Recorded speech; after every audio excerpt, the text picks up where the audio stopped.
May 10th, a group of 24 Bangladeshi nationals reached Agartala Railway Station from Uttar Pradesh. They had entered the country in batches around 3 years back and had enrolled themselves in reputed madrasas for degrees in Islamic theology in Uttar Pradesh, West Bengal and Tamil Nadu. After completion of their courses, they were on their way back home to Bangladesh via Tripura that shares a long border with the country. But wait a minute, things are not so simple. While some of these arrested youths had entered India legally through the Benapole border crossing point in West Bengal, others had entered India illegally. Even those who had legally entered had overstayed after their duly stamped Indian visas had expired. That means these youths had violated the Foreigners Act and the Indian Passport Act and rules. So why do they do this? Security sources investigating the case told Northeast Live that most of these youths had already completed Islamic studies at home in Bangladesh but crave for degrees from reputed institutions in India like the Darul Uloom Deoband, located at Saharanpur in Uttar Pradesh.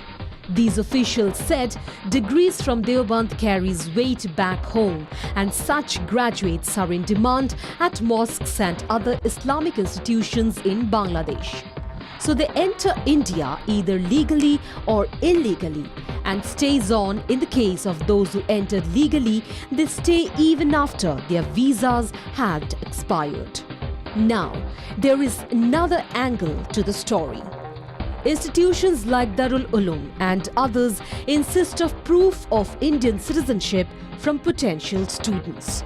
And most of these 24 arrested youths had provided the institutions where they studied fake identity documents, including fake Aadhar cards.